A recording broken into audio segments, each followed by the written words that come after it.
I mean, look, unfortunately, there is no one who can walk around, even Jim, who can walk around untouched by the culpability of what our government does, and frankly, what many governments do.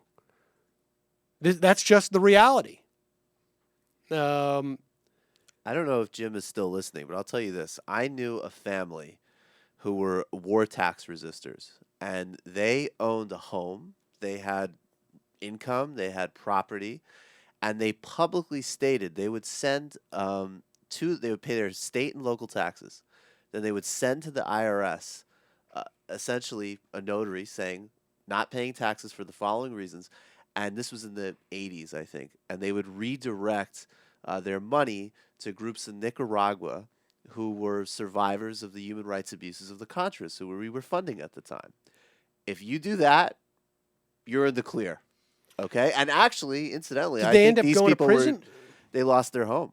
They Oh. didn't go to prison, they lost their home. These people also voted for Democratic presidential candidates, as far as I recall. Well, I mean, look, But I'm just saying. the reality of this is that this is not a binary situation. This is going to be very difficult for people like Jim to absorb, but there is no binary situation. Now, I think it's perfectly legitimate to argue or to attempt to argue, and I never heard a successful argument as to how voting for what you perceive to be the more of two evils brings you out a better result. But the only way that Jim's calculation works is that somehow you can convince yourself of your moral righteousness. That's it.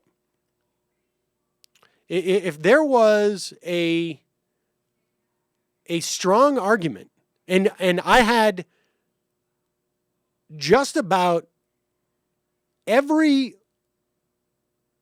major proponent of an argument as to why you should vote against Obama on this program.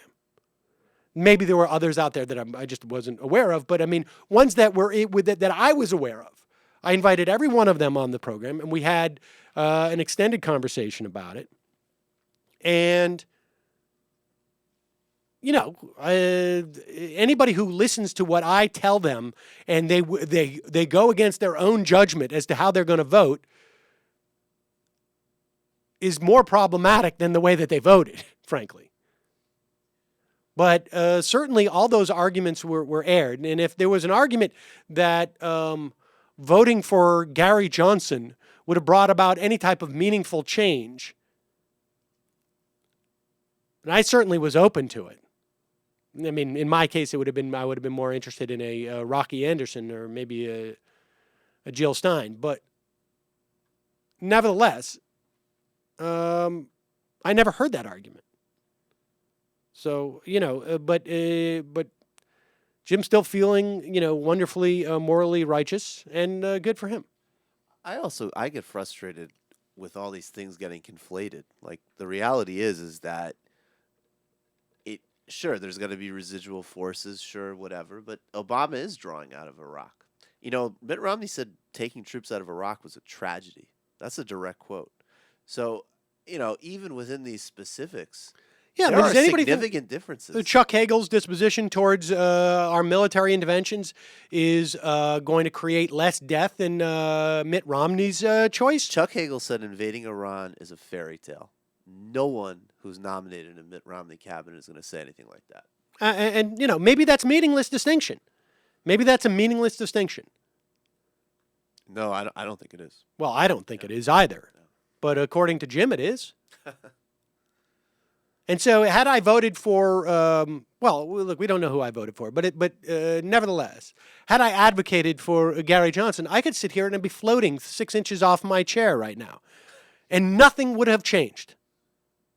Nothing would have changed. And had Mitt Romney been brought into office, we would be looking at some neocon who is going to be agitating for war with Iran.